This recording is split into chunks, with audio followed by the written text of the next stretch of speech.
All right. You want to give me a quick mic check? No, not a clap, single mic check. Check 1, 2. Yeah, there you go. Backside attack. Having said, You've got you're well lit. yeah, my computer's on. I'm just in case I have to reference anything. But just in yeah. case a reference has to happen, we got you all lit up. Oh, guess what came in the mail today? Oh, what came in the mail today? Backside attack. An My Akira Akira mug. mug. Jeez, that's a dashing mug. Yeah, so it's written. It says in 1982 to 1990. Yeah, so yeah. You can see it right there. We can see that. Finally came. And it's ceramic mugs. Too, That's a nice mug. That is this not is, an ugly device, or an ugly drinking receptacle. Yeah, I was wondering when it was going to come. Took ordered in October, but finally came. Took its time, but it got there. Yeah, exactly. Hey, so we're kind of doing our first. Well, this is technically our first video chat. Mm-hmm. Where we're doing our first Skype on online, our first podcast on Skype rather than online. So if anybody feels a little bit weird, thinks it's strange that we're trying to pull this off. Hey, it's our first time. Our last one turned into a little bit of a gong show. We had at AG2 on, and we just talked over each other. So I'm gonna turn that into its own thing. That's going to end up being like a safe words type of thing. But this is going to be like the first one that we do. That's going to be just me and my buddy at Backside Attack.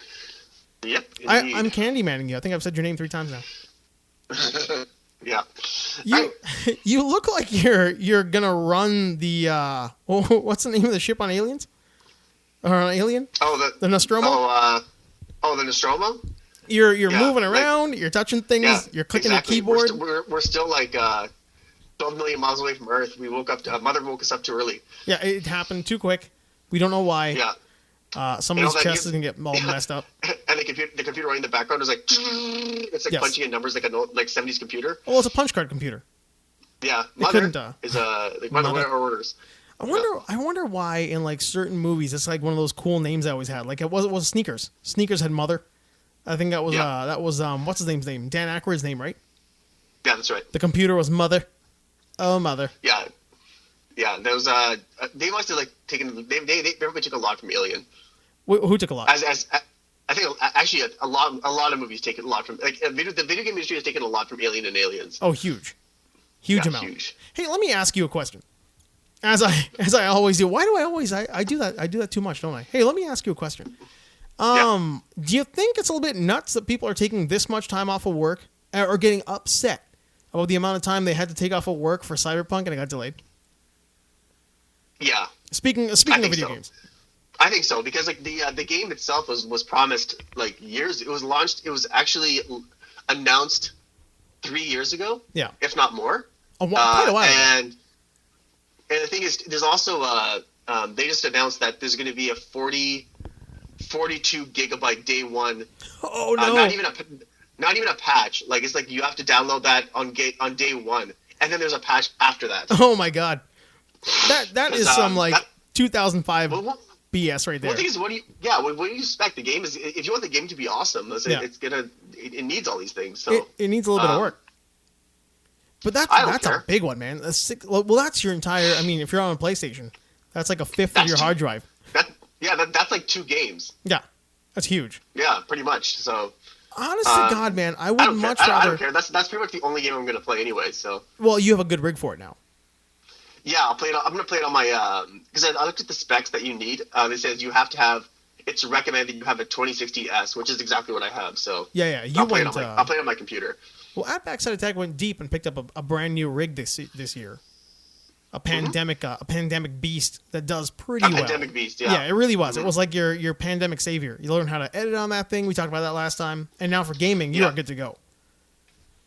Yeah, it's good for like I was just like before you called, I was just playing StarCraft just for the hell of it. And even though that game is like 100 years old, it's still like one of my favorite games to play because I love playing strategy games. Yeah, they're just so much fun. And Half-Life is like runs blisteringly fast on it. Well, Half-Life is it's got some age to it. Yeah, I got Half-Life, Half-Life 2, Half-Life 2 Deathmatch, Half-Life 2 Episode 1, Episode 2 Lost Coast, Blue Shift, Deathmatch, Opposing Forces, Source, Team Fortress. Was that? Yeah. That's like the orange box on steroids. It's everything. Yeah, because it's all the Half-Life except for like Alex and stuff like that. So that's like the which Valve. I would love to play, but like I haven't played any of these things. But what I've done is actually read into like the Half-Life the story of what happens like right after like the 10-hour war. Because like I guess Black Mesa is the size of a city basically. Black Mesa is the Black Mesa facility there. It's the size of a city. Yeah, it's really big. Yeah. So but Half-Life has like it's just one of the if you take everything into account, like take away the graphics, take away all that stuff. It's actually like story-wise, level design for its time. Even like now, this game was made now with a proper studio. They pulled this off. It'd be like everyone would be playing it. It's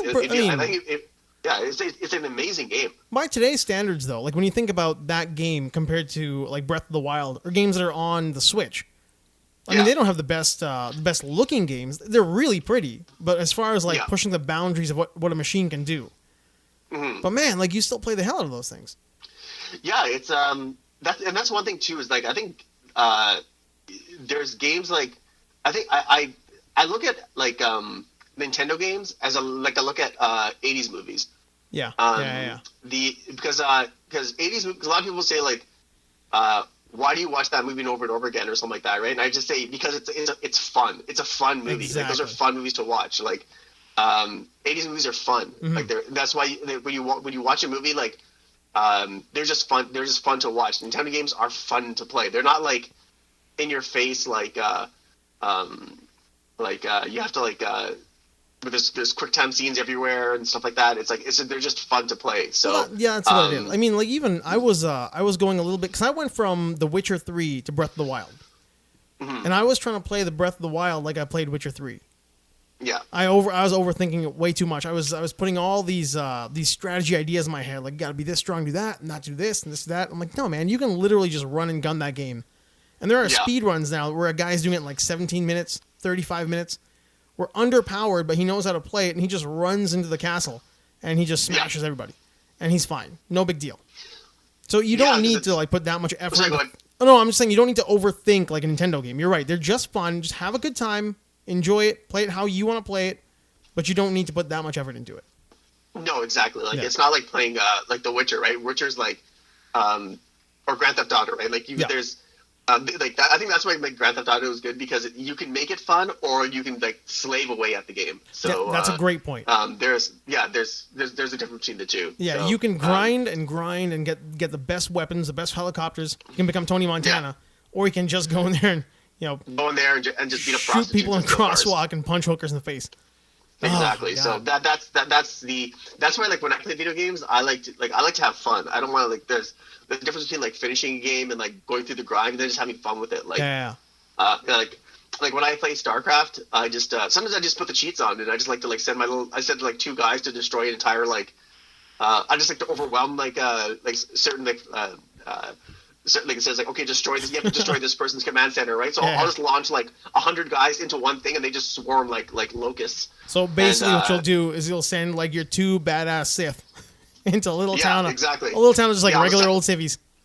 Yeah, like it's weird because like it'll be two little soldiers, and they're surrounded by all these machines, and they're just firing at these guys, but they won't die. Yeah. So I will agree that is probably the most like one of the most fun things you can do. I am bad for getting frustrated by a character in a game who's not letting me do something, and then pausing and then saving and coming back and destroying a town, and then like in Fallout, I was bad for that in Fallout. Talking to somebody and asking them, "Hey man, could you give me that helmet?"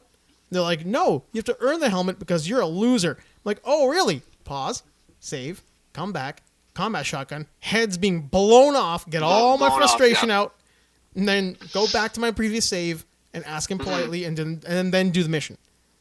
Yeah, that is my like frustration release in those games. Actually, I was before we started. I was like, I looked at my little toy collection, and I was like wondering, like I have to like dust these things off because they've been collecting dust because I haven't cleaned them properly. Oh, brutal. And so one of them was this one.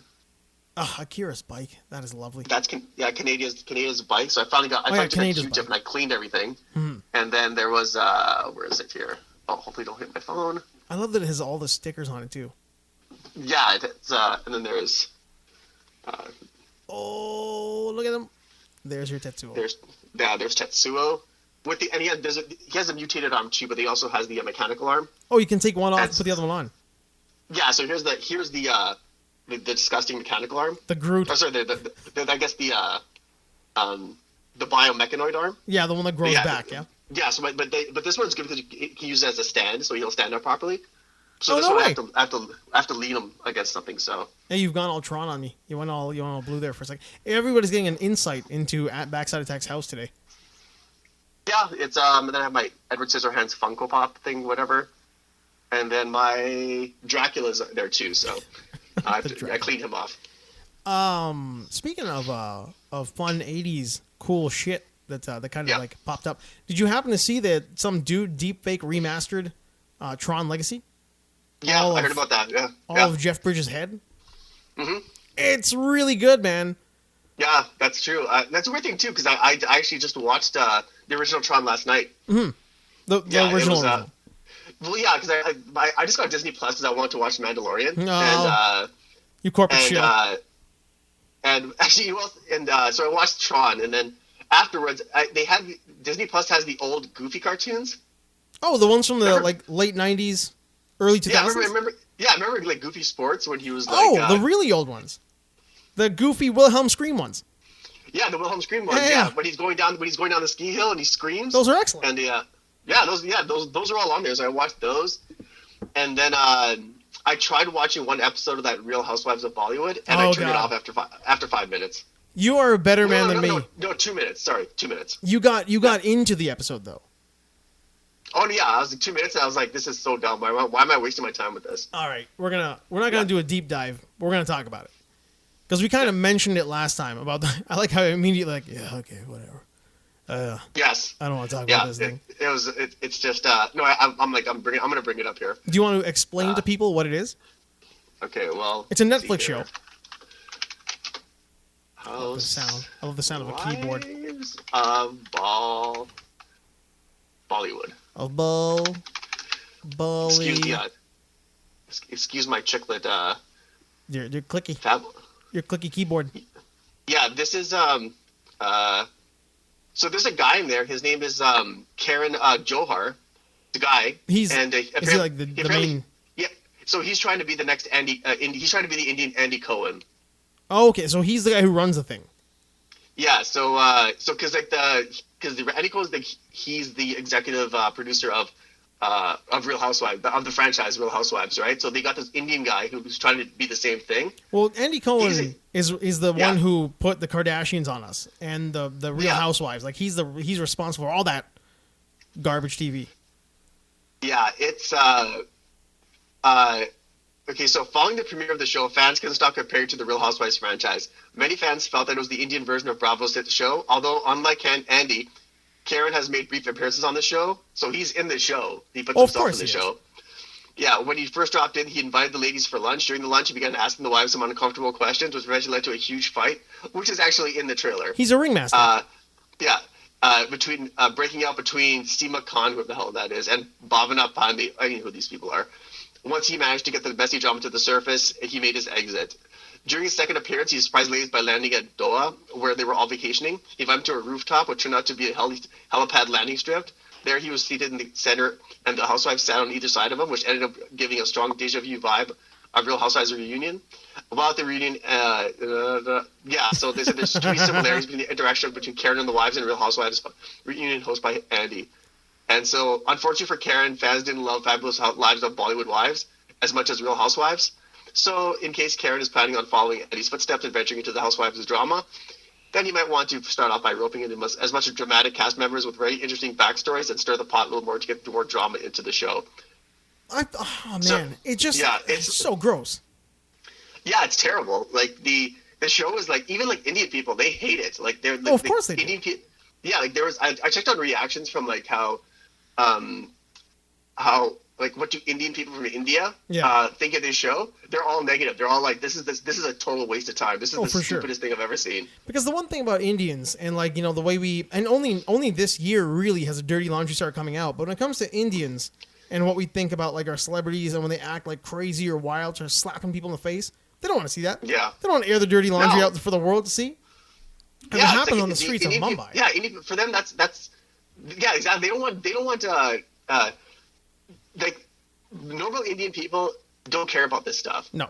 It's like they've had their fill with the Kardashians. Yeah. They don't need to be reminded of it with these women. I think, and AG2 is right. Like the accents on these ladies makes it even worse. Oh, it's brutal. Not to sound racist, but like well, I'm Indian, but like.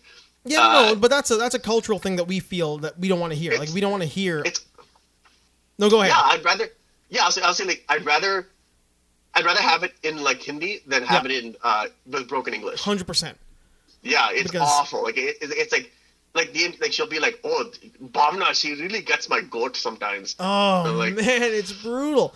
Yeah, no, you're absolutely right. I would rather hear them in Hindi or Punjabi or something where I can understand, and at the same time, it's like it sounds more. Man, it almost sounds a little bit more like glamorous if they're speaking a different language. But when they're just... it comes off more real. It comes off super real. Whereas here, it sounds like it's fabricated. Like it's all over-dramatized. It's deliberate. I don't like it at all. It grosses me out. It's terrible. Like there's one of them says like, I don't like to sleep alone because I believe in ghosts. Oh, so like, gross. That was like that Indian matchmaking where that one girl is like, you know, you're a real asshole. And he's like, what? Like, what is going on here? I think it was that show. But I saw like one girl is calling some dude an asshole. And he's like, what are you talking about? He's like, do you like being an asshole? I'm like, what is happening here? Just curse in your own language. Do it, please. Because I'll watch subtitles. I understand it. People watch Korean dramas and subtitles. Yeah, exactly. Like I would rather... Because the thing is, like, when you're talking, because it's not your first language. I don't care if like you speak it; it's not your first language. You can get your point across better if you speak it in your native tongue. Exactly, and it's it is more glamorous. It would definitely, I think, sound cooler and just more like it would drive the point home that they are the fabulous, the whole fabulous wives. Is that what it's called? Yeah. Yeah, it would make them the fabulous lives of Bollywood of whatever the hell it's called. What's it called? The Fabulous Lives of Bollywood Wives. That is a brutal title. All bark, no bite. This desi Netflix show fails to get even trash TV right. Get out. Those are the reviews. Yeah, it's awesome. Like, yeah, they got to go. Like, and the thing is, like, they're not even that famous, and their husbands are not. And they're not even like movie stars anymore. Well, they're all B list or they're C list. Hey, you've got a computer there. You can maybe, and I said you've got a computer there. Like we were talking about the airing of dirty laundry in Bollywood and all that. What was the dude, the guy recently? There's like a huge crime and murder story that happened in Bollywood. Like somebody was like murdered, and then like another actress was implicated in the murder, and now there's like a huge opening, like the prostitution, the drugs, it's all coming out, man. Was that the Riya Chakraborty? I think that's the name of the girl who was involved. But there's an up and coming actor. He was gonna be like the new Bollywood Brad Pitt. Yeah, his name is Sushant Singh Rajput. Maybe that's the one. Yeah, he was found just dead. That happened a couple of months ago, right? Yeah. Yeah, that's the guy. Yeah, I remember that. Yeah, that was his girlfriend. Okay, so just 2 months after Bollywood actor Sushant Singh Rajput was found dead in his Mumbai apartment, his actor's girlfriend Riya Chakraborty. I wonder if that's Matan Chakraborty's daughter. I bet you it probably is, because all those older actors are implicated in major like drug and prostitution and gambling rings. There's a lot going on, man. There's apparently she said she's found herself at the center of a vicious hate campaign led by some of India's most high-profile journalists and social media trolls. So social media trolls in India are like, because that's all they have is like they're they aggro, just man. hate on because Bollywood's the biggest thing there, so that's all they can focus there. So imagine how many people are doing this. Oh yeah, that's a big population in a small area. So. Yeah, it's just it's awful. It's brutal. But what I was getting at too is like there's a lot that's been going on behind the scenes for a very long time apparently in Bollywood when it comes to like actresses, actors, drugs, prostitution, gambling, loan sharking, intimidation. And it's all, I mean, I don't think Hollywood's had a scandal this big outside of like the Weinstein or the Cosby stuff, which just turned out to be, this guy's a creeper. Right. Yeah. But it's like real gangland shit going on there. Yeah, it's like compared to Hollywood, Bollywood is like the Wild West. It's like crazy. There's because the thing is so big. Like they make movies like there's a movie coming out every 2 minutes. Oh yeah. And the population density is so high that there's something like this was bound to happen. Oh, absolutely. Yeah. I'm surprised that like now that you hear about it, I'm shocked that it didn't happen sooner. Yeah. Oh, we're all getting that was me, but I'm gonna turn that guy right off now. But yeah, I'm really surprised it didn't happen a lot sooner than it did, because like you said, it is the Wild West out there. It's like over here, actresses get told that you've got to drop the weight or keep the weight on. Like if you're fat and funny, you got to stay fat and funny. Like I'm surprised that Rebel Wilson's allowed to lose all that weight. But if you're oh no, go ahead. Yeah, but I was just like Rebel Wilson, for example, like she used to make fun, like she jokes, she uses her weight as a joke. Yeah. But the thing is, like Rebel Wilson is actually like her accent and she's a comedian. She's actually really funny. Very so funny. That's why. Yeah, so that's why I think she'll be okay. Like because Melissa McCarthy somehow Melissa McCarthy, like she's hilarious. I love her. Like when she's like, I'm not sure if have you seen This Is 40? I finally saw the entire movie. No, I did watch the scene you showed me about her making the other two break in the behind the scenes stuff, and she is phenomenal. I watched all that. She's really good. Yeah. I mean, I thought freestyle. Yeah. her and Jason Statham need to do like everything together. Yeah. That spy movie they did. Yeah. And it was phenomenal. Oh yeah, like the and that was all freestyled, and so I think because and plus like I think in there's the thing about Hollywood is that Hollywood is so much more liberal than Bollywood. Mm-hmm. So but Bollywood is like there's no like your political affiliations or like conservatism or liberalism does not exist in Bollywood. Yeah. So like they're it's told just, the thing from the studio down. Yeah, exactly. So well, no, what I was saying too is like Hollywood actresses I was saying like Hollywood they make them lose weight or do whatever. In Bollywood, it's like you're not going to be heavy and you're going to be as light as possible. Like I mean, they make them bleach their fucking skin, man. It's gross. Oh yeah, like you want a weedish complexion. Exactly, it's a weedish complexion, and then when you're there, I mean, I've been there a few times now. Like on TV, you've got major actresses and actors doing commercials for skin lighteners. Yeah, like it's a brutal industry over there. I mean, number one, terrible. Fashion. I mean, it's a weird thing happening. I feel like now I've been watching a little bit of that. I don't know if you've got Journey. Journey is like a new channel that we get for free over here on some service. On like Plex has it. No, I haven't heard of it actually. That's pretty cool. It's that's where you get like the Anthony Bourdain stuff, and it's just got like a running stream. It's an internet channel. It's just like a running stream of content. They've got a lot of people from India putting content on there, and it's high quality, all very high quality stuff. But I was watching that, and you're seeing how there's a weird mishmash right now of Western culture that's been influenced by Eastern culture that's getting bigger here, but that strange hybrid style is influencing Eastern culture in places like India. Oh. So it's odd. Like it's this weird design thing that's happening where they were showing the design choices that they were making for these really like high quality, very well put together designers in design teams and architects in India. But all their designs are Art Deco influenced by India or even Asia, and they're all going back to India. They're being filtered in this weird kind of like roundabout way. Oh, okay. You know, so you're getting this like strange kind of like mashup of styles that's happening, and it creates like this like. Well, go ahead. That's kind of cool, actually. It's very cool, but at the same time, it almost felt like it was creating this like an identity crisis over what is what, right? Because like, there's poor people who can't afford that stuff. They're gonna be Indian as that's true. All get out, if you will. Their doorway is basically like an old sari, you know, their door, right? And then you go into like. Not even really affluent areas, and then you get this like you get people influenced by the Kardashians and the Real Housewives, and they're making those weird shows.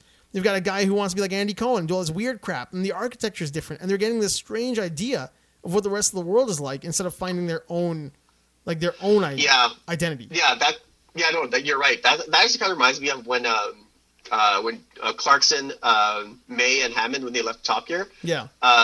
They tried to redo it, but they did it like so. But as soon as they left, the guys who came in, they tried to reestablish that same formula. So it was like this. It felt like a forced relationship. They were all like talking like those three, and it didn't come off as genuine. So like when you watch it, it's like cringeworthy. You're like, oh yeah, you're like, why the hell? Why can't you guys just try something different? I don't want to see Joey Tribbiani be Jeremy Clarkson. Yeah, like you can't. You're not gonna like reestablish that relationship was cultivated in over 17 years. Yeah, you're not gonna create that overnight with three strangers, but put them into a room together just because they like cars. That's a really good point. You can't just like it's not. I don't want to use the term lightning in a bottle, but really it is. It was an organic relationship that happened. Yeah, and it happened quick. Like once they all kind of once that 3-man unit got together, it was solid. It gelled. Yeah. They and like they're when you work together, like and you do that kind of show, and you're spent to like and you go through hell together. Mm-hmm. Yeah, you develop that love that cliched love-hate relationship. Oh yeah, for sure. Right? So yeah, absolutely. That's a good point. Yeah, you just can't make that in a lab. You have to that has to grow organically. I'm so glad you used the phrase "you can't make that in a lab" because that's going to lead into now. I think is it Switzerland, somewhere in Europe, has authorized lab-grown meat for human consumption. Oh yeah, I heard about that. You Yeah. heard about that? They're straight up, man. Now you can get like lab grown, just meat, just grown from bacteria into like a Fifth Element style table. But instead of making a lilu, it's just gonna make a pile of freaking meat, and you can slice it off. And would you eat that? I think I might want to try it. I mean, I would eat it. I would eat it for sure. Like, I would definitely like to try it. Right? I mean, yeah. What's the worst that can happen? Nothing. You could eat a cockroach. So, like, if you can eat a cockroach, it won't kill you. I've eaten many insects. Have you eaten one before? No, I've had a bag of crickets. Yeah, there you go. Like they're good for you. They're full of protein, and you know what? Like in Thailand, it's like eating French fries. They season them nicely. They fry them. Yeah, exactly. You eat shrimp. Yeah. Shrimp is a cockroach of the ocean. Yeah, pretty much. Yeah, people eat lobster. Lobster's like a spider in the ocean. Yeah. Which is like, lobster is like, I don't believe it's a very like good food. Like you have to because the thing is by itself, it's disgusting. It's gross. Yes. That's why you have to inundate it with butter and like salt. Yeah, no, you're right. If you just steam a lobster and eat it. Yeah, it's gross. I hate lobster. Like I don't mind seafood, but like I prefer crab. Yeah. But like lobster is disgusting. It's gross. They're all bottom. Even the animal the thing it's like the animal itself is it's disgusting. I hate it. You got the eyes and you can hypnotize it. And you see a blue one and it grosses you out. Yeah, I know. Like and people like they don't even have to cook them properly. They just throw them in a boiling water. And like, no, you should put a knife, stick it through its head so it dies instantly, and then you put it in the pot. So it doesn't suffer. You're absolutely right. People do not know. Like when that Japanese style of killing lobster kind of took off, we had to do that in a few restaurants I worked in, and at first it was the most horrifying thing you would ever do because you are literally taking a living animal, and you're taking a knife and just destroying its brain right away. But then you realize that you're doing it right away. Like right away, they're gone. It's dead. You're not boiling it alive. So it absolves you of guilt. Oh, dude, for sure. No, 100% it does.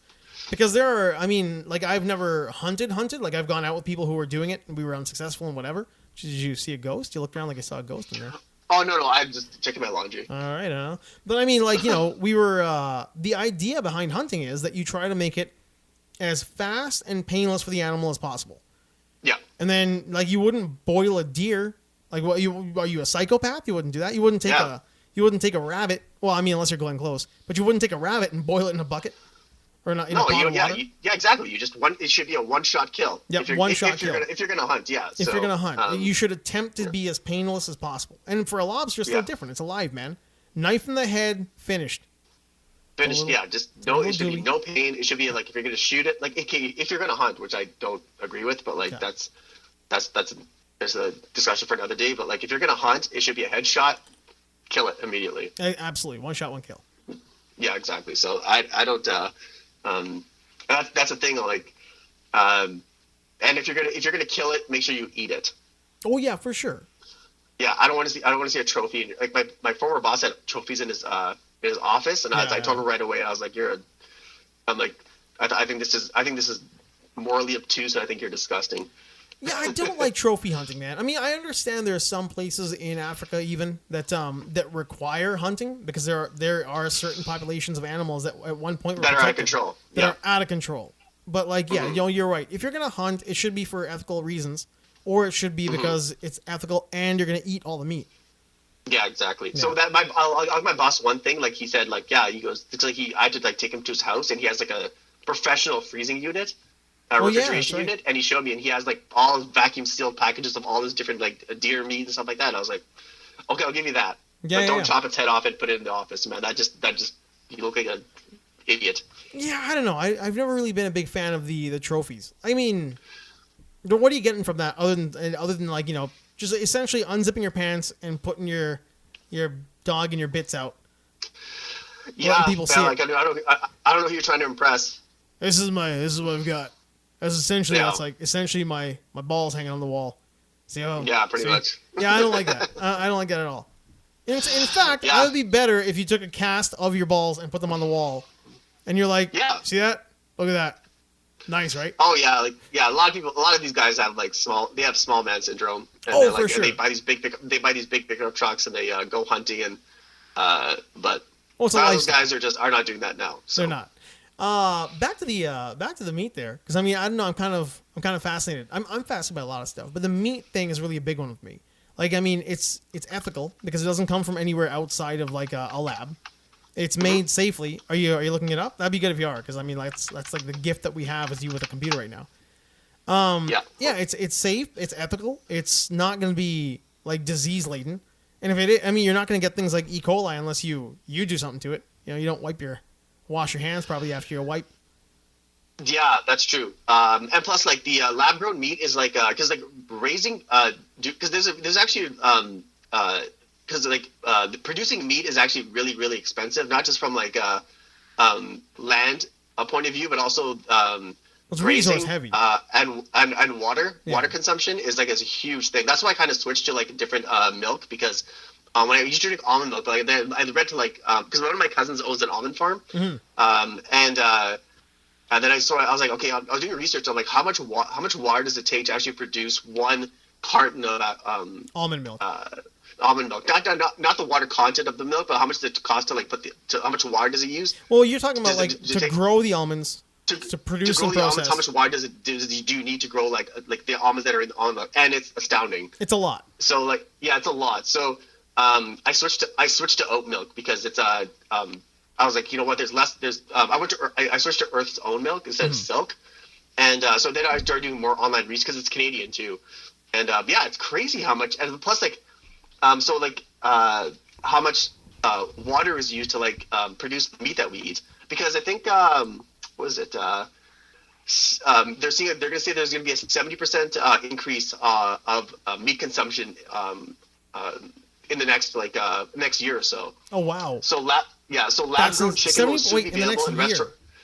Yeah, so lab-grown chicken will soon be available in restaurants in Singapore after the country became the first to green light meat created without slaughtering any animals. Singapore. So the U.S. startup Eat Just said Wednesday that the meat has been approved for sale in the city-state as an ingredient in chicken nuggets. Wow. So the news marks a breakthrough for the global food industry, said the company as the firm increasingly tries to find less environmentally harmful ways by producing meat. Yeah. So consumption of regular meat is an environmental threat, as the cattle produces obviously methane, while logging forests to make way for animals destroys natural barriers against climate change. Yeah. And so demand for sustainable meat alternatives is rising due to the growing pressure from consumers about the environment and animal welfare, but other products in the market are plant-based. Well, I'll tell you what, too. Like, let's take that, because, I mean, a lot of people will make that argument for the methane. It's not nearly as bad as what we think it is. Like, you know, there are two sides to that issue. But what you're saying about the water consumption, like the amount of water it takes to keep those animals not even just hydrated, but to grow what they eat if you're having grass-fed. And then on top of that, to keep them... I mean, have you ever been up by Hearst Farms? Have you ever driven past that, or have you seen it live up close? In California? I haven't. You smell it for at least 5 miles before you're there. I wouldn't doubt it. Yeah, there are so much cattle out there. And when you drive past it, it is just miles... I mean, like, literally miles and miles, and just acres and acres of these... What do they call them? The, like, irrigation? Just hosing all these animals down to keep them wet. because it's so hot out there. It's California, right? So there's so much heat out there. But it is. I'm pretty sure it's Hearst. But man, it is. I can't imagine how much water they're using out there. And I know a lot of that will go back into the water, into the ground, and like get soaked up back into the water table and keep that grass green, what they're eating. But man, the amount of water that they process to get all those animals like ready for sale. It's ridiculous. Oh yeah, it's crazy. Like I'll give you some stats here. So the projected increase in the production and consumption of animal products is likely to put further pressure on the globe's freshwater resources. So I'll give you so a liter per kilogram for the production of sugar crops. Yeah. 197 liters. Oh wow. Per kilogram. Wow, per kilogram. Just for sugar crops. That's okay? For vegetables, so vegetables is 322 liters per kilogram. Holy mackerel. Okay, starchy roots like root veg is 387. Fruits, 962. Cereals, 1,644 liters per kilogram. Per kilogram of cereal. That's like two of your hands. Yes, and then nuts, almonds, I guess you can throw that in there. 9,063 liters per kilogram. That is so much more than you can imagine. Like that is so much more water than you can put in your head. Yeah, milk, 1,020 liters per kilogram. 1 kilogram of so basically 1 liter of milk. Takes 1,020 liters of water. The reason it's such a huge number too, though, is like people kind of think, well, that's not that bad. That's not. I mean, that's like that's less than a swimming pool. But yeah, it's not less than a swimming pool for just one. Like that's like 20 swimming pools for 1 cow. Yeah, exactly. Why do you think like a liter of juice is more expensive than a liter of gasoline? Yeah, it's so expensive, right? Yeah, that's a great point. Eggs, eggs, 3,265 per kilogram of eggs. Man. And then chicken meat is 4,325. Butter is 5,553 liters per kilogram. Mm-hmm. Pig meat is 5,988 liters per kilogram. 5,988. Oh yeah, no, we're not done yet. Sheep and goat meat, 8,763 liters per kilogram. That's phenomenal. And from what you were just talking about, bovine meat, 15,415 liters of water per kilogram, of meat. That is ridiculous. That is so much water. That's all just the water. That's not all the other stuff. That's water. That's just water. That's just the amount of water used. That's just water. Yeah. So like if you think about like let's say like, a lot of the stuff here is besides the meat stuff. Like let's say if you took out chicken meat, pig meat, sheep meat, and bovine. You took everything else of that. A lot of that stuff is actually grown in California. Yeah, and they're in a drought scenario all the time. Yeah, and when they have droughts, the farmers are the ones who pay the price. Like for us, like we get we have a lot of snow, and we have winter. We have snow, right? We have a lot of snow, right? Our water problems are not that bad. So, and they're still not great. Like our situation still isn't great, but like compared to somewhere that doesn't get any snow at all, that's insane. Oh yeah, like think about that. Think about this. Liters per gram of protein. Fruits, 100. So there's very little protein in fruits, but like it takes about 180 liters to get 100 grams of protein out of a fruit. 180 liters to get 1 gram of protein. To get 1 gram of protein out of a fruit. And nuts, 139 liters to get 1 gram of protein. And then the way we consume those fruits, we're not getting the proteins out of them. No, I mean like how much? Because I think if you get let's say if you get like 1 pound of lean ground beef. I think the protein content is about. I think it's about what 15%. Oh, for 1 pound. Yeah. That's it. Huh? Is that it? Well, I think per kilo. Yeah. Yeah, maybe for 15% of protein per 1 pound. That seems like super low. I think it is. I mean, you've been doing this right now. I mean, you are in that mindset right now, so you're probably right. But I believe it is. Yeah. Let's see here. I can look it up. But like, it's not that. It's not that much, huh? It's not. It's good. Like because you're gonna like when you make let's say we make a meat sauce, for example, right? You're gonna add so much other stuff to it to make it more healthy, right? No, but it does make sense when you think about there's fat content and water content, there's carbohydrates in there. So yeah, it does make a lot of sense. Those things would take up a lot of space in the meat. Yeah, plus when you're making it, when you're doing it in a pan, or whatever, you're rendering out the fat. You're evaporating the water content, which is obviously which obviously intensifies how good it is. But there's a liquid content in there. Yeah, so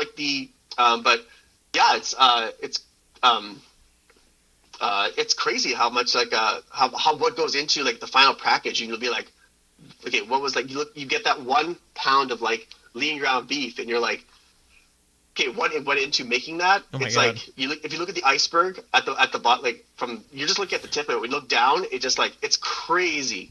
And I mean, to think about a lot of that water, how it gets when you said it's in California, where all those fruits and vegetables are grown, how does that water get there? It doesn't. I mean, a lot of it is not just coming right from a lake or a river. I mean, it's being either drilled deep or it's being brought over. Yeah, they're in drought scenarios, right? It's winter melt off, or if they get the rain season. Yeah, rerouted. If they get a dry spell. I bet you 2021 for the United States is going to look really bad weather-wise. Oh my God, I think it's going to. Yeah. I mean, it's going to look bad everything-wise. People think they're out of it just because the pandemic is done, but there's so much catch-up that has to happen. Oh no, yeah, it's crazy. Look at our winter. It's so nice outside. Oh, it's incredible. We're having too nice of a year right now. Yeah, I'm probably gonna go running tomorrow outside. Yeah. Why not? There's so much happening. It's so nice outside, and you don't have to worry about getting wet. Your shoes wet because the sidewalks are all dry. Well, I mean, they're dry, but they're also kind of icy. Be careful out there. I don't know. I'm looking at my sidewalk right now. The main sidewalks, where I go running, it's they're all dry. It's in pretty good shape. Yeah. Man, God, that's gross. All the hundreds and hundreds of thousands of millions of liters of water. When you could just I wonder how much water is going to get used into lab grown meat. I could find out for you. And geez, this is it's a lot of fun. We've never had somebody who could just clickety clack. We've never had a producer who could just take a look, find out meat. Water content for lab grown meat. Okay. Because there's no way it's comparable. It's got to be it's astronomically less. Okay, so lab-grown meat, or clean meat, as it's called. That's ballsy. So it's produced by taking a small sample of animal cells and then replicating them outside of an animal. Yeah. It is set to change the world and will be on supermarket shelves and restaurant tables in the very near future. Mm-hmm. The sad thing is that this is done out of necessity rather than this should have been done when they figured it out. Yeah, no, you're right. I mean, we're doing it because we're in such a bad position right now for keeping the planet cool. It kind of feels like people have to learn the hard way. Oh, it's always like that. Yeah, it is, man. There's nothing that doesn't do that. Yeah, because I think about 15% of global warming emissions comes from keeping and eating livestock. Oh yeah, that's probably at least for at least 15%. I think it's around there. Yeah, for sure. So if people knew how many pigs are currently on the planet, just waiting to get slaughtered. I don't know if you've ever seen one of those those pig boxes, those stacks. I've seen them, and I turn them off. It's gross. I can't watch that. It's brutal. Yeah, if you're an animal lover, you can't watch that. No. Let's see here. I'm an animal lover. I did watch that. Okay, so 3 reasons why lab-grown meat will be better for the environment. Okay, number 1, far fewer greenhouse emissions. It's right. Okay, estimated 15%. Yeah, 15%. Global warming emissions result from keeping and eating, and so that's more the entire transport sector. Oh wow! So just animals, just keeping livestock alive and getting ready to get their choppity chop, is more than the entire transportation sector. That's all the cars. That's all the making vehicles. That's from day one when you open your factory to the car on the road and driving around. And driving around. So, exactly. And then the delivery of these things, and plus that's just and that has its own has its own iceberg where you're just seeing the tip of it. Mm-hmm. So livestock produces the greenhouse gas methane, and while carbon dioxide is often thought of as the most devastating greenhouse gas, methane is roughly 30 times more potent because it's CH4. obviously instead of CO2, because It's 30 times more potent. Yeah, it's because it has like it's because it's CH4. It has four hydrogen. Yeah, it's like CHHHH, like in organic chemistry. But yeah, it's really really bad. So the University of Oxford predicts clean meat will generate up to 96% lower greenhouse emissions than conventionally produced meat. Well, I think it's time to jump on board the clean meat. I think it's time to start eating some lab-grown meat. Yeah, so number 2, producing meat the conventional way is terribly inefficient and requires tremendous amounts of land and water. Nearly 40 pounds of feed and 1,800 gallons of water are needed to produce just 1 pound of beef. It's ridiculous. Okay. Farmers currently give 20 times the amount of grain needed to eliminate world hunger to their animals. See, that's the stuff that bugs me the most. There is so much going on in the world where people can't eat. Like, they can't eat, but we waste money and infrastructure and just so much more that could be given to end world starvation or fix it, at least attempt to fix it. Yeah, and so it says clean meat could end this immense reuse of resources as it requires 100 times less land and more than 5 times less water than conventional meat. And then number 3, less water pollution. The world's farm animals produce tremendous amounts of excrement, much of which eventually finds its way into our rivers and lakes. This runoff can carry bacteria and viruses that can contaminate groundwater. The impacts are wide-reaching. Eutrophication is also a major problem caused by excessive animal feces, feed and crop residues finding their way into bodies of water that leads to algae growing excessively, using up all the oxygen at the expense of their life. Clean meat will produce much less water pollution. So this is like this was an article written from the World Animal Protection, which you can donate to, which what was probably will. The date on that article? This one? Yeah. This was 2 years ago. 2 years ago? So, I mean, whatever was happening 2 years ago as far as the process of making that meat is probably, like, just way better now. I mean, way easier, cleaner, refined to just, like, a knife edge at this point, right? Yeah, I think you're right. I think, like... 2 years in science is a long time. Yeah, that's... so, it says, like... So that was 2 years ago. Yeah. But now it's been so lab grown meat's been approved now. Yeah. So if you can do it cheaper, with the same quality, that's just gonna it's gonna phase out the high cost producing meat, which is like the real traditional meat, I guess we'll call it. Yeah. So yeah, this is what's gonna happen to all those jobs? I mean, hopefully it's a slow enough shift where people can see that wave coming. Like they can see it coming and they can restructure themselves into something else. Well, the hope is like farms can reduce because if they're not growing, because the most expensive thing to the most expensive thing I believe to cultivate is protein. Yeah. Is bovine or it has to be. I mean, sheep or whatever it is, right? It's not corn. So yeah, so like if you can just there's gonna be a monumental transition shift. For sure. When it comes to okay, if we can't make beef, okay, so it'll cost me less to produce something. Now, what am I going to produce? Yeah, exactly. So whether it's just feed or something that they can sell. Like we just talked about, they can say they have to make all the stuff that they make when it comes to feed and grades and stuff like that goes all the way to their that goes to their cows. Yeah. So if they can use that and then put it towards something else like that, maybe cereals or. But I mean, a lot of the cattle farmers though they're not growing their own feed.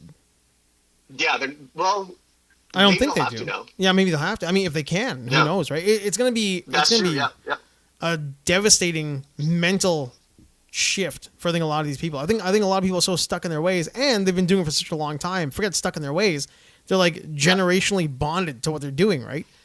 Like we see those commercials here, where I think just recently there's some stuff on in our local TV.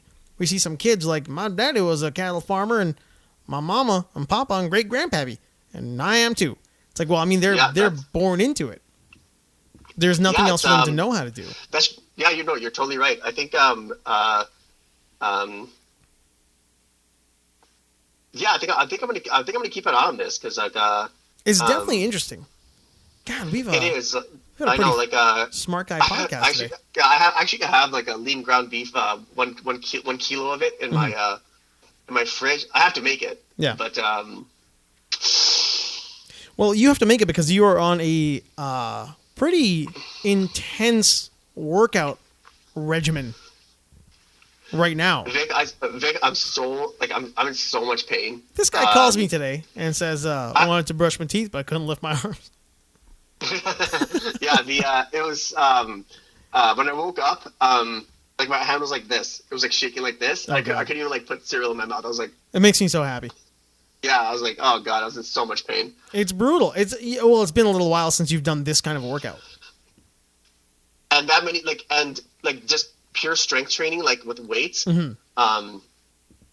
If you saw me do hammer curls, you would have laughed your ass off. No, just doing too many? Yeah. No, it was the weight. Well, I mean, you are a tank.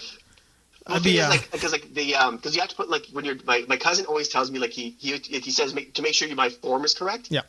And so he'd be like, I'm doing hammer curls, but my elbows like we're not.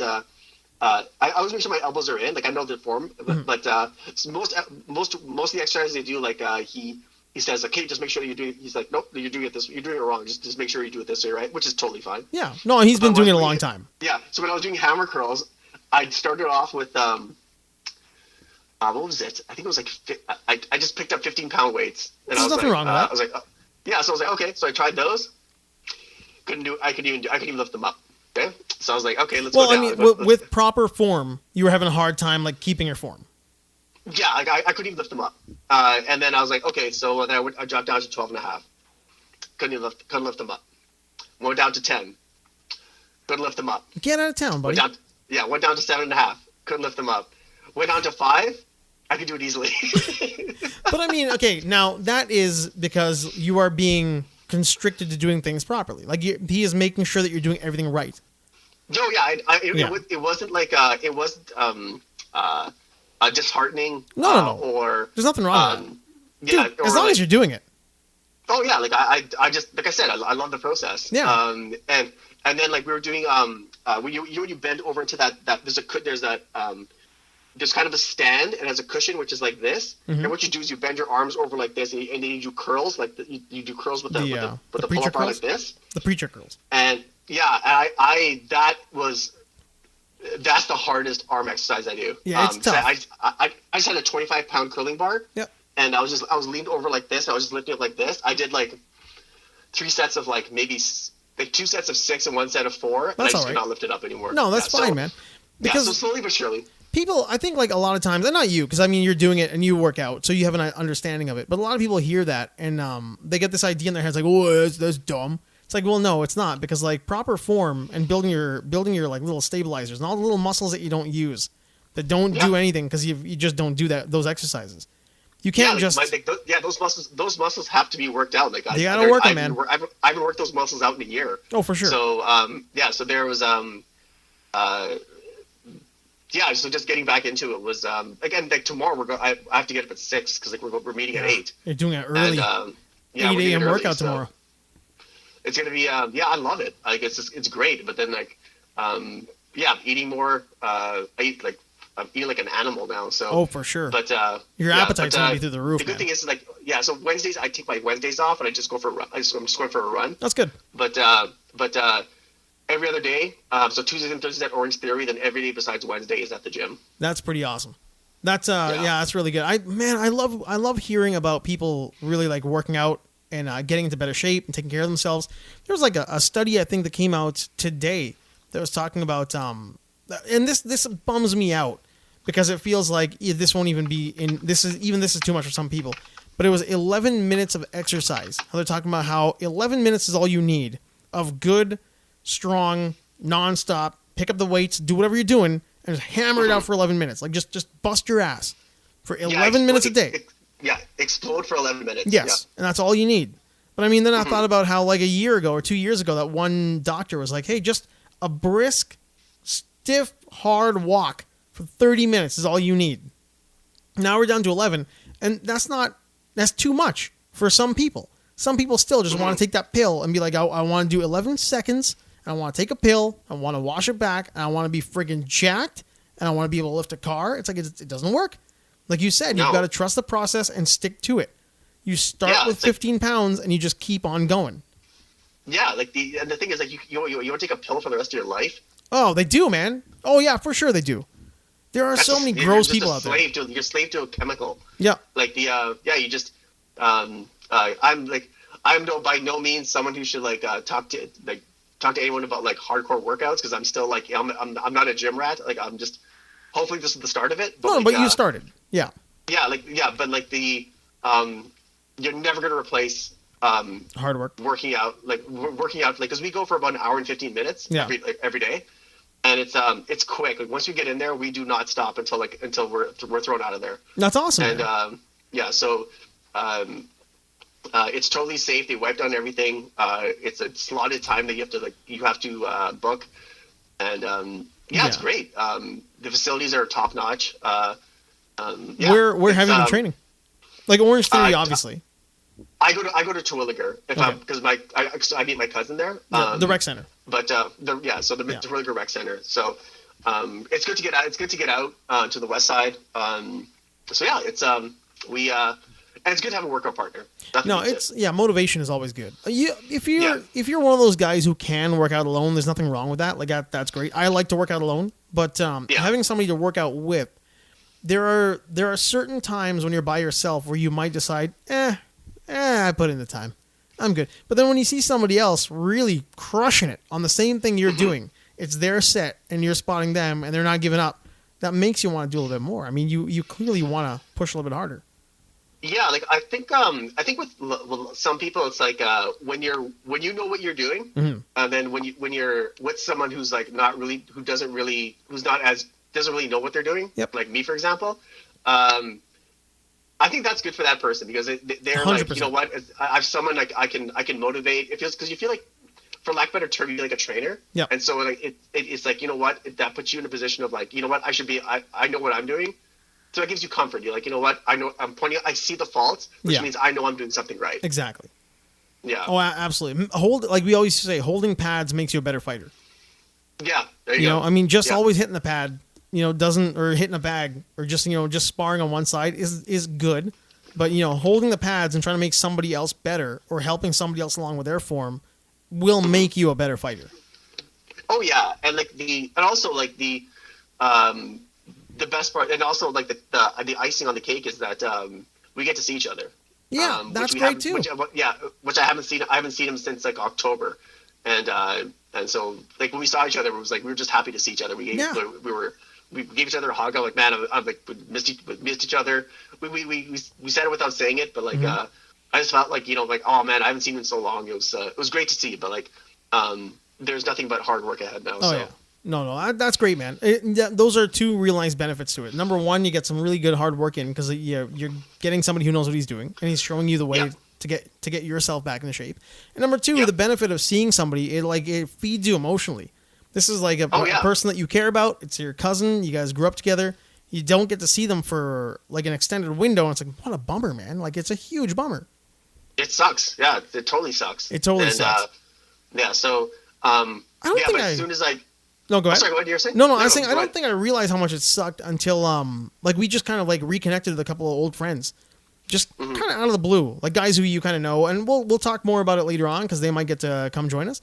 But man, like we hadn't talked for probably to either of these guys for probably about a year and a half, and all of a sudden we're just back together. And man, does it feel good to have your voice back, like talking all the time, like nonstop. Like it's emotionally, it fills you up, man. It's really nothing beats it. Nothing beats it. It's we can talk, we can catch up, or when you realize that you don't have to, and you're just like, you just pick up where you left off. Exactly. It's great. It's awesome. The realization that like nothing was lost from not speaking. Oh yeah, like we're like, he's my younger brother, so like I just it's great to have that. And even said like I mentioned on our WhatsApp group, and I said, man, I'm so happy to go back to and he said, yeah, man, it goes, it's great to have a workout partner again. So it's gonna be, I think it's gonna be good to see the transformation, because you can see how big my head is. I can't wait to like lose all this weight. I'm so excited. Your head weight. Is that why? I can tell in this video. I'm looking at myself. I'm like, my God, man, I need to lose like a lot. So it is the camera. The camera puts on like 65 pounds. Yeah. Or something. Well, how many cameras are on me? Well, you have the one on your. Well, I'm just doing a screen record. So whatever your camera is doing, it's on you, man. So if you had 3 cameras on me, I'd probably be like 285 pounds. Just a thick mass of humanity. Yeah, but I think after I get to where I want, I think that's when the beard comes off. Really? Yeah. Man, I was just thinking about how we need to take new photos because like our current profile pictures for the podcast are all no beard backside attack. Yeah, well, this is like I gotta trim this. This is like way too long right now, so I gotta get rid of all this. Yeah, I'm not getting your chin on the screen, so you've got a handlebar Movember stash going on. Yeah, I'm gonna get rid of all that. I'm gonna trim all this and then I think by June, at least by April or May, this is all going to be. I'm going to go back to like clean shaven. Clean shaven. Yeah, you got to do it before the summer hits because you're gonna get that weird beard tan. Yeah, exactly. nobody wants a beard tan. Yeah, I know. So I'm gonna. Yeah, I just can't wait to. I don't think, like I said, I don't care about what I'm gonna look like. I'm like, this is just the workouts are just fun. Like I don't mind being in pain. No, there's nothing wrong with that. That's all part of it, man. I did legs last week, and it's today. I feel okay. Like last week, Friday. What's today? Today's Sunday. So yeah, Thursday, Friday was leg day, and it was a real kick in the ass. And tomorrow's leg day, and today I finally feel okay. But like tomorrow's gonna suck because like it's coming back. But it's a good suck. Like it's a good suck. That's pornographic. No, but it's a great feeling, right? Like That's what she said. That's what she said. Like today, I feel 100%. Like no pain. Like you can kind of tell. Like it was a shitty day on Friday, but then tomorrow is gonna be awful again, and it's gonna feel great because it's like that weird kind of hey, I did something pain. Like you put it out there. Yeah. Now, all of that sounded so dirty. Like everything I just said was horrible. Yeah. God. You're polluting the podcast with your dirty mind. Context. There's but yeah, I'm gonna take after the podcast. I'm gonna take some nighttime rest and repair, and just get that melatonin in and some protein, and then just hopefully that'll just knock me out. That's been pretty handy. You've been using that for a little while now. You like that? I love that stuff. It just knocks you out. I took it for like a couple of times because like I just having problems sleeping. Yeah. But now that just got I stopped it because I'm like I'm not working out. So but now I can take it because I'm like I need to take this because like I need to get up early. I need to get some good sleep. And it's completely unbroken sleep, which I love. That is that is so good. That is the best. I don't do sleep aids as a rule, but I don't like it when I haven't worked out or haven't trained, and then do something to like kind of help you along. Like your back kind of hurts, you take an Advil, but like your back doesn't hurt because you were working out hard. Your back hurts because you sat down too long. Yeah, I hate that shit. I don't like doing that. It's like you don't deserve the pain. I don't deserve the pain relief. Yeah, I deserve the pain. You deserve the pain. Like, you're like, but then again, that's like if it's long lasting. If it's chronic, and then you're like, okay, totally different. You should go see somebody. Yeah, exactly. You did something wrong, and you should probably go take a look at a medical professional. But I was gonna say, like this vigorous sport, this nighttime rest or repair, it's no longer online. You can actually buy it in stores now, which is good. This is not a plug for Vega. I want free shit though. Like if you're listening to this, I want some free stuff. But I should talk to Vegan. I'll be like, I mentioned you guys on our podcast. Yeah. Hey, did you happen to notice that? Send us some free shit. Send us some free shit because did you notice we're big in Estonia? Yeah. We are. Yes. Did you see that? Yeah, Estonia. Isn't that where that guy from that movie? Pauly Shore's Brendan Fraser. Pauly Shore, and Brendan Fraser, and what's his Sean Astin. Sean Astin. What was the name of the movie though? Encino Man. Yes, that's right. Encino, California. He was from Estonia. Estonia. That was like the birth of the weasel. Yeah. Now he's actually probably. I think Brendan Fraser probably lives in Estonia now. No, he's doing well again. He's on Doom Patrol. He's the Mr. Robot, the Robot Man. Oh, okay. Yeah. He's that guy a long time. He got screwed over by Hollywood. Somebody I think tried to touch him funny, and then he called him out on it. He was part of the whole Me Too thing. He got that's good. Yeah, some weird shit happened to him, and I think he tried to call out a producer or somebody, and they crushed his career.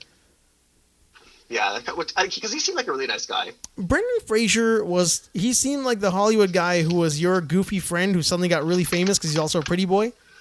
Yeah. But he was never changed. Like, he was always the same dude he grew up with.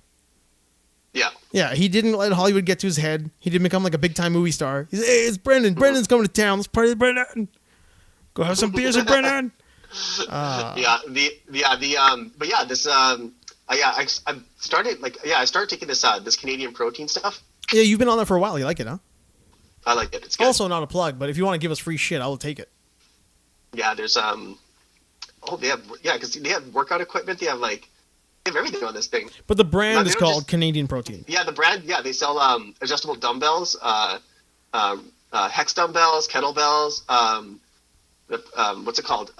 Curling bars. Is it all made in China, or is it all is it American made, Canadian made? Is it just Where do you think it's made? It's got to be a cheap Chinese knockoff. There's no way that there's a protein company making Bowflex level shit and giving it to you at reasonable prices, and it's not a knockoff product. Yeah, it's not. Let's see here. It's all made in China. Yeah, but it's good stuff. I still like the Canadian. I still like the vegan protein. Yeah. So I've finished that tub, and then so I have 2 going at once. But and in the morning I take a Orgain. That's my morning one, and then after post workout I switch between those 2. Orgain. Just sounds like, I don't know, it sounds like slimy. When you say Orgain, it just sounds like you hold it with one hand and it's limp. Yeah, it's Orgain organic, and it's completely clean. We're just gonna ignore I did the research on it, so yeah. We're just gonna ignore my dirty joke entirely. Yeah, I know. I was like, yeah, I don't want to just walk right over that. Hey, I was gonna ask you though. We've been through enough. Yeah, we've been through enough. We've been through enough of my filth, foreign filth. Do you know anybody in Columbus, Ohio? Ohio? Yeah, I'm just wondering. No, but I do have family in Cleveland. Oh, well, there you go. Maybe, well, they're listening to you, pal. Are they? They gotta be, because I mean, like all of a sudden we had a that's what I'm trying to get at. We had a spike in Columbus, in Ohio. We overnight. Like I've never seen in one day how all of a sudden we've got like all of a sudden traffic, because I've got that little algorithm thing that we see where we're being downloaded and listened to from. Oh, okay. Columbus was big, and Estonia was big, but Columbus was. Estonia, yeah. Oh God, Estonia's weird. My cousin Preeti, her family, from my grandmother's side, they live in Cleveland. Preeti lives in Chicago now, I believe. But a lot of Ohioans. New York. Yeah, but yeah, I do have family in. It's got to be Cleveland. There. Because my family doesn't listen to this show at all. I mean, I think they're grossed out by it. But I mean, it's got to be your family out in Cleveland. I wonder who the hell listens to the show. Who listens to our podcast that I know? A lot of people. I think my former profs do. Some of them. Who else? Well, they should comment. Who else? Comment and tell us what you think. Then we'll comment back to you. And then I know AG2 does. I'm not even sure. Does Raji listen to the podcast? I'm sure all of those guys listen all the time. If they don't, we'll ask them about this segment. I think Sandy was listening to the podcast. We have like a large amount of people outside of Edmonton, but we're not like packed here in town. Weirdly enough, being from here, being in the YEG, we're not loaded full of listeners here, but a bunch of people in India, a bunch of people in Russia, and Russia area, a bunch of in Russia, and we've got a whole lot in the United States, the USA, and then a weird chunk. Obviously Thailand, Australia. We love our listeners. We do. Well, I love it. I love seeing when we have listeners from like weird parts of the world. That cracks me up. Yeah, because we're weird. Yeah, we're weird, and we don't know the hell we're talking about like anytime ever. But all of a sudden we have this this weird amount, a conglomerate. Is that the right word? A conglomerate of listeners when it's like all from different parts of the world. Yes. Is that's right? I feel like that sounds smart enough to pass. Oh God! Hey, buddy. Let's see what we got here. We got some stuff. We got some stuff to go through. Hey, so you've heard about Havana syndrome? Yes. Yeah. Did you? Well, you've got a computer there. You probably look it up. They believe now the Havana syndrome might have been caused by microwaves. Like, not microwave ovens, but they were shooting microwaves into, like, different buildings to mess around with people in the embassies in Havana. Yeah, it was like the report says U.S. diplomats likely targeted in an energy attack. An energy attack. And, strangely enough, the same thing happened to those Indian soldiers up in northern India when they were going up against Chinese last month. Yeah, that's right. That's exactly it. Are we getting into, like, is this Fallout? Are we going to start having to wear power armor and shit? Like, what the hell's going on? Yeah, like, do you hear about the MK Ultra program? Well, I do know what that is. I don't know. So, was there a recent, like, a resurgence of MK Ultra? That was happening years and years and years ago. That was the Men Who Stare Ghosts. So that's, imagine what they have now. Yeah, that's, I mean, I don't think they have mind control. But there were people who said that they made goats drop. Yeah. So it says, like, the mysterious brain injuries that suffered by American diplomats posted in Cuba in 2016 were most likely caused by an attack using directed radio energy. Radio and microwaves, in layman's terms, I think. Right? Yeah, exactly. So if it's microwaves, that means it excites the water molecules in your brain. Yeah. And then it probably, so then your brain just, like, goes like this, like a popcorn. I think that is what happened to some of the people in India. Like, they were saying they had strange burns after they had been up there for a little while. They weren't leaving the area. So the Chinese came in, and then they were told, do not fire a single bullet. But they used some sort of a radio wave device to, I don't know why I'm doing this thing with my fingers, my hands, but they tried to cook their skin a little bit. And they may or may not have fried some people out of the area. Like, they were throwing up. They were feeling, like, physically strange. They didn't know why. Like, being too close to the elephant's foot. Yeah, they're, like, literally, like, being too close to the elephant foot thing. The Chernobyl. Oh, man. That's the world. Man. That's the world we're in, man. We are now entering, like, sci-fi warfare. Yeah, and we're also entering the sixth mass extinction of our species. Ah, gross. That's right too. Yeah. Well, you read that? You read that article, obviously, right? I read the headline, and then I just walked away. Yeah, we've been talking about that on the podcast for about, like, the last, like, year and a half, 2 years. So we've been looking. I'm not looking forward to it. We've been anticipating it. Things, because we thought that it was like maybe like 2 decades away at least. Well, what are they saying? The mass extinction of what? Is it of bacteria? Is it of some sort of an insect, a parasite, bugs, birds? I think I think just global scale, but just general human and animal. Really? I always assumed when they meant, like, mass extinction event, it was for like bees were a mass extinction event. Like, they saw that was going to happen. The environment was no longer able to sustain, like, bees for a while, right? I think coral was another one, wasn't it? Or something. There was some kind of a sea life. Like coral was no longer growing the same way. Like, it was losing color because the ocean got too hot. And then because of that affects something else, and that was the extinction event. Yeah, so, like, there's been 5 before this one. So, like, the last one was, like, the first one was 443 million years ago. Then after that, it was 354 million years ago. Mm-hmm. Then 248 million years ago. Then 206 million years ago. Then 65 million years ago. The dinosaurs, obviously. That's the dinosaurs. And now Jurassic Park taught us that. So mankind has unleashed the sixth known mass extinction on Earth's history. Well, we are parasites. Yeah, so 5 mega wipe-ups of species have occurred through naturally induced events. Also, human activity has never been as aggressive in the history of Earth. Now, that's a very small population of because they're saying that there actually is we're having a population decrease right now because a lot of people say that there's too many people on Earth. There's actually we actually have a low population because if you take all the people in the world, they can actually fit in one. If you had a 1-story building that encompasses all of New York, Texas, everyone in in New York. Is it New York? Yeah, you could fit everybody in there. Well, I don't know about New York, but I do know from having been in Texas a lot. They like to talk about that. That if you gave everybody something like 10 square yards or 100 square yards, like it's not a big, it's not a huge space, but it's also not a small space. But it's a livable space. If you gave every human on Earth something like 10 square or 100 square yards, everybody could fit perfectly with no problem. I think a significant amount of room left over. Like a fifth of Texas is still left over. Yeah. They could all fit in Texas. I wouldn't doubt it. Yep. Or I mean, like when you think about it, it's like Alberta too, right? Like we're almost as big, or I think we're pretty close to as big as Texas. I think BC might be bigger. Yeah, look, but that's space. Living here.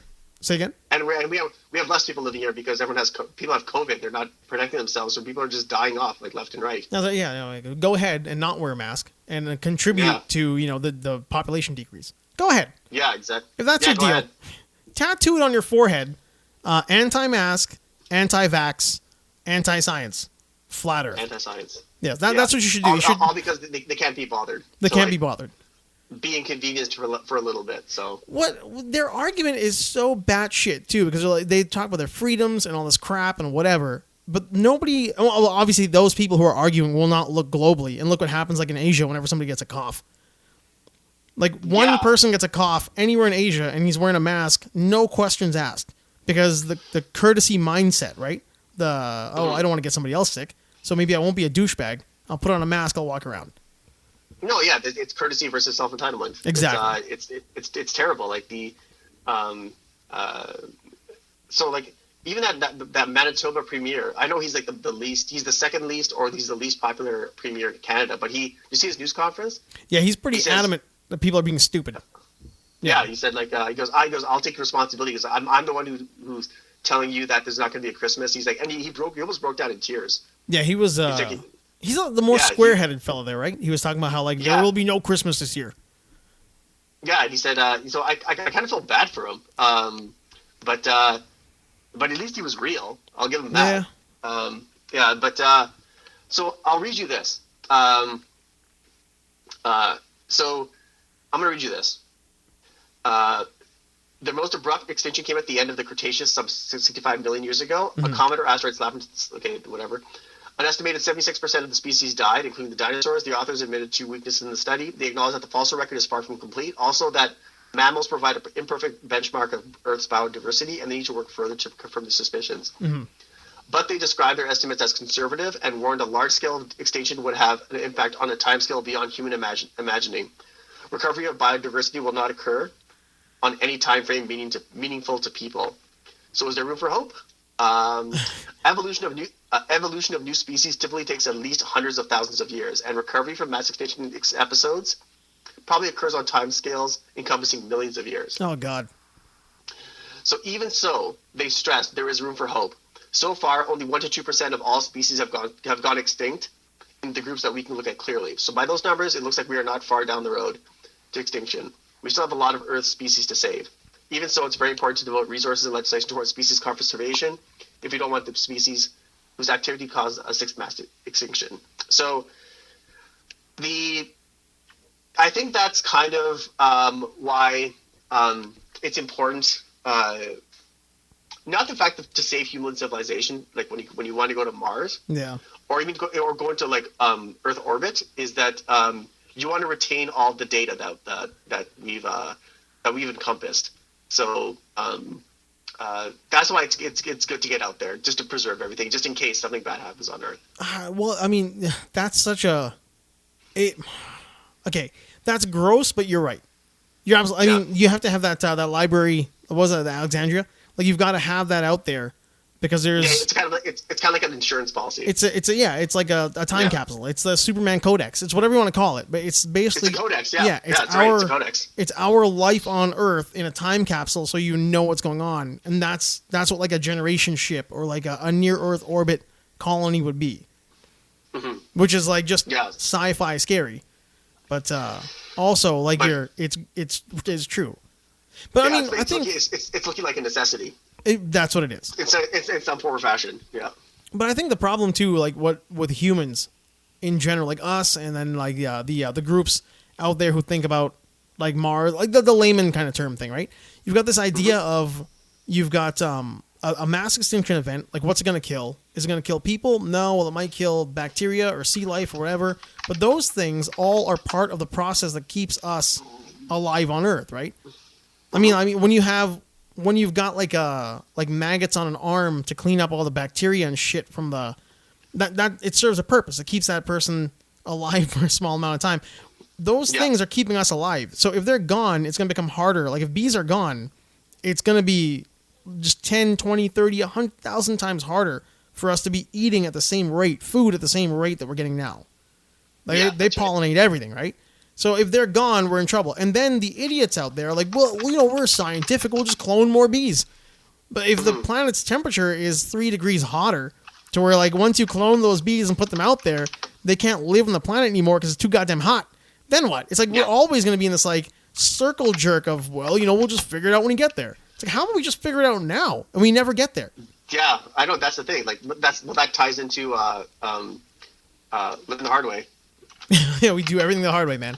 Everything human beings do is the hard way. It's like, yeah, man. It's just sad. I don't want to wear a mask. You can't tell me what to do. Freedom. God damn it. And then you get into a supermarket and you get into a fight. It's all difficult. How many sad stories do you have to read until you finally get the point? Like I remember I was reading this one about this guy. He was it was somewhere in the state. I believe it was in New York, but it was in the States. And he got COVID, and he didn't he was so sick that he was kind of delusional, and it's not like he was a non-believer. He was just like he just said he had it, and then he said he goes, I need to talk to my family. I need to talk to my family, but they found out that his family had died of COVID right gross. after he got it. Yeah. Oh man, and while he's in the hospital, and the doctors had to tell him that. Oh, can you imagine that? Oh no, I mean you can't. You can read about it and you can comprehend what happened, but we can never be in that. Like we'll never know. No, you'll never know. No, it's just sad. Well, there's those nurses who have stories in the States, and even here they're talking about how there are people out there who are like staunchly anti like science, who don't believe in COVID, who like they literally think it's a hoax. That is not in any small concept in their mind. They're like, no, this is a hoax. They're completely sold in the idea. They get COVID, they're in the hospital, they have symptoms, they don't know what it is, and they deny they have COVID. They know it must be something else. Run a different test. It's got to be cancer, right? It's got to be cancer. No, man, you have COVID. No, you have COVID. Yeah. You're so bizarre. The deniers in hospital, they're telling me you have COVID. They're like, no, it's impossible. I can't have COVID. It doesn't exist. It doesn't exist. I can't have COVID. How can you? It's like dealing with those people must be like, your patience must be like incredible. Oh, sainthood, man. Yeah. And I mean, like we reiterate it to death because at the same time we're not. I guess we do it because we're not morons. But it's not just the COVID, man. It's like you're gonna get it, or somebody you know is gonna get it, or some other denier, or for whatever reason someone's gonna get it and end up in the ICU.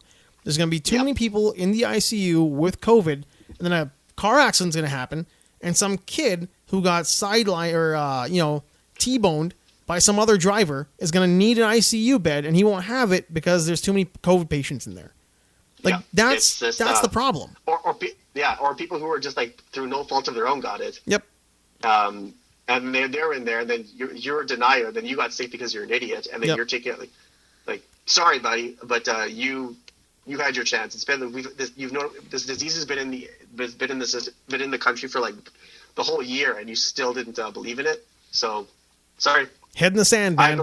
I have no patience for these people anymore. Yeah, no. I mean, they're just walking like cartoons, like they're train wrecks. Like and it's always the same person. Like you look at that person who's like a science denier, or like an anti-masker, anti-vaxxer, and you see them, you're like, oh, you. Yeah, I'm not surprised. Like I'm looking at you. I see the way you live your life and who you are and the way you speak and the way you talk. And I'm not surprised. Like you're just gonna go giver. Like, just be that guy, man. Just go ahead. Go nuts. Yeah. I felt kind of bad because like this guy I used to work with, he's an industrial hygienist, and he's like, he's I'm not sure if he's an anti-vaxxer or anti-COVID, but he's like, he doesn't believe in all the, all these COVID, he's like, these are COVID conspiracies. Like he believes they're conspiracies. Like, I'm just like, buddy, I still love you, but at the same time, it's like, man, this is where we agree to disagree. Well, that's the, you like them, but you don't respect them. Yeah, that's the thing too. Like I was just like, I think like that's got to be not the new, but it is another one of those things that damages your relationships with people too, right? When you hear, I was just thinking that. That's right. Yeah, it damages your relationship. Like you care about this person, and you don't want them to be that. Like it's like an alcoholic family member. Like, what are you doing to yourself? I know it's like the new political affiliation. It's like you don't believe in COVID? Oh, okay. So that means you're Republican. No. Okay. Then that just messes up everything even more. Oh, it's why, man. I know some people who are hardcore liberal, or in the States, I know some people who are Democrats, and they're not just like kind of like Obama, and I don't like Trump. No, they're Democrats, man. They're like one of those vote your party people, and they are anti. They don't believe in COVID. They're like, no, man, it's too much. It's crazy. I don't need to put a mask on. The oxygen level is going to go down. It's bad for your system. I'm like, whatever, man. You're a psychopath, man. And I don't know. I don't know how to tell you that that's what you are. But I'm just going to stop talking to you. Yeah, I just yeah, I don't know, man. I'm just exhausted. I'm exhausted, but like this whole, like, I understand everyone wants to go back to work. Everyone wants to get to get their lives back in order. But until we flatten the curve and the vaccine comes, the vaccine is not a miracle cure. It's like things are not going to get better like instantly when the vaccine comes out. Yeah, so. It's not a magic pill. It's not. You still got to put in your half an hour of hard workout. Yeah. You still got to put in the exercise because the vaccine will. You're right. It's not a magic pill. Yeah. So yeah, we'll have to see how it goes. See how it goes. Oh, for a Skype chat, I think we kind of did a pretty good hour or so there, buddy. Yeah, man. We kind of crushed it out. We got some fun stuff to end on. We can end on some. Well, we got one piece of sad news to end on. I guess like there's been a few, but like obviously everybody by now knows Darth Vader. David Prowse died, which sucks. That was brutal. But Squiggy died, man. Laverne and Shirley, Lenny and Squiggy. David Lander. Yeah. I mean, that was like we grew up with that guy. That was a real bummer. That was sad. That was kind of sad because if people don't know, like they were kind of like the first real like comedy duo. I think from when we were little kids. They were around like the 70s and whatnot, Happy Days and all that kind of crap. But like Laverne and Shirley was a big deal, and for TV comedy duos, like they were the idiot comedy. They were the Kramers. They were like dual Kramers. Yeah, that's right. They were excellent. That's a good way to put it. Yeah, that's exactly it. Yeah, they're the two idiot neighbors that wanted to be. I think they were actors, right? They wanted to be actors. I think like Lenny and Squiggy were both wannabe actors. Lenny and Squiggy were both one. Was it actors or comedians? It was actors, yeah. I think it was actors? Yeah. I can't remember what it was, but I think they were both a couple of wannabes. But they were just like lovable, next door, goofy neighbors. I'll find out for sure. Schlemazel. Because they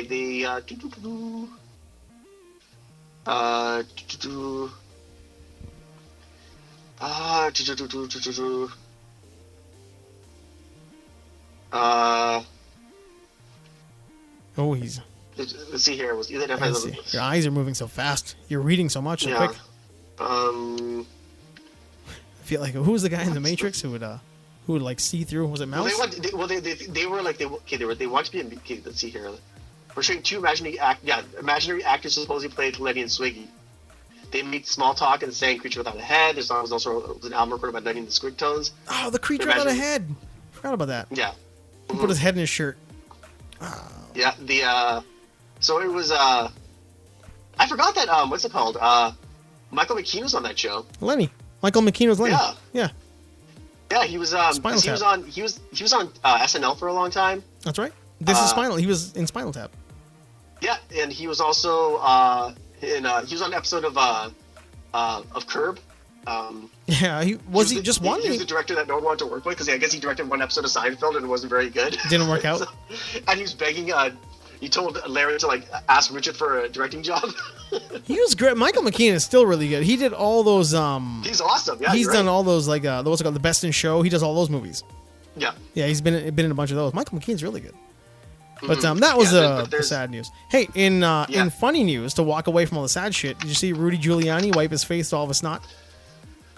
Yeah. Yeah, how gross is that? He blew his nose, and then he opened up the napkin, then he folded it so the snot was open, and he wiped his face with it. Like that guy's such a walking corpse. Well, now he's got the COVID too. Now he has COVID. Yeah, not funny, but hopefully it gets better. Yeah, nobody should be getting sick and dying. Yeah. Oh yeah, but did you? And like, I'm assuming you saw his All-Star Witness. Oh God, we had to shush her. She went full drunk all at a party. Where the hell? Okay, I'll give her this. Okay, at least she volunteered to do that kind of work, which is fine. But she reminds me of that looks like she's the older sister of that girl who's on the other one who's on Dr. Phil, like who says like who had that really weird, like she had that southern twang. It's like she had like, what was her face? You talking about the Cash Me Outside girl? Yeah, that girl. Yeah, oh. She kind of reminded me of like that was her mom or something. Yeah, she could be her mom. Yeah, she could be her mom. She had that really big like blonde. She has that really big blonde hair, and she's like What she say? She goes they were up by 30,000. No, they were up by like 100,000 votes. She was really. Did you see the record? You see the record? There was like dead. I've never seen so many dead people voting. She was a cartoon. Like that, you could not. I think a lot of people even said that you could not write a better comedy character than that. Like she was. No, because it looked like an SNL sketch, and even Rudy Giuliani was telling you like, God.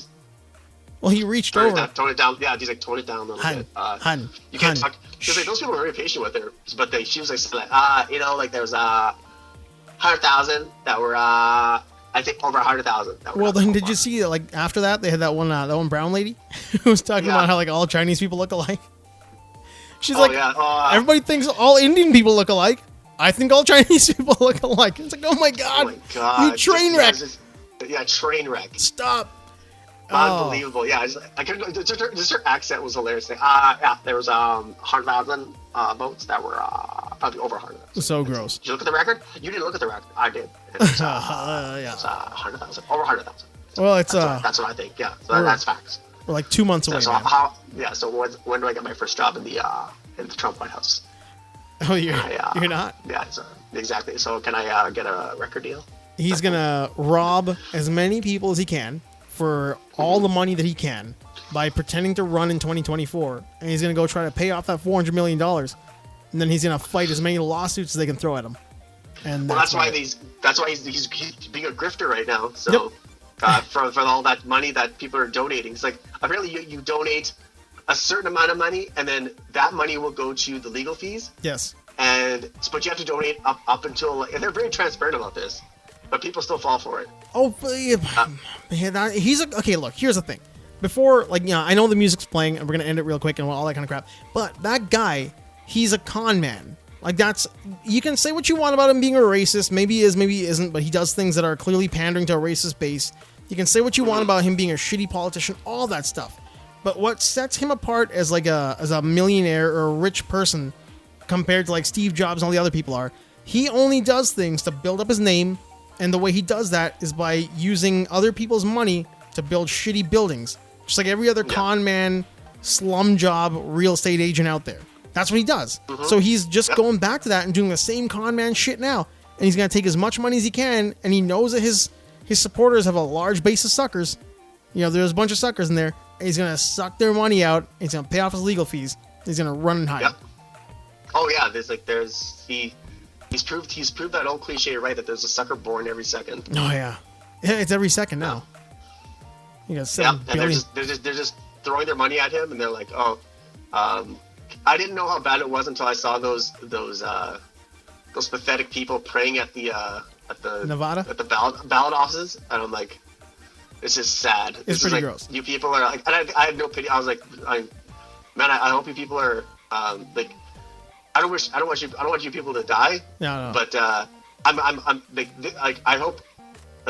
I'm glad your guy lost badly. You're the guy you're touting as your hero is the world's biggest loser. Yeah, he is the world's biggest con man loser. Yeah, he became what he hates the most. Oh yeah, for sure. He's a loser. Oh, that backside attack. Music isn't playing for a while, pal. We ranted and had a pretty good mini cast there. Well, I mean, I think this is gonna go as a regular podcast, but if we get any safe words out of it, because I've been chopping those up and making little safe words episodes. Yeah, those are good. They're fun. They're getting more heat than a lot of the other stuff we do. Yeah, there's what was I gonna show you? It's downstairs. I'll show it to you next week. We're probably gonna do our debrief anyway. But you want to do your? I did my line. You want to do your line? Peace out. Yeah, that's pretty good. That worked out better than I expected. Yeah, I gotta finish my last deal.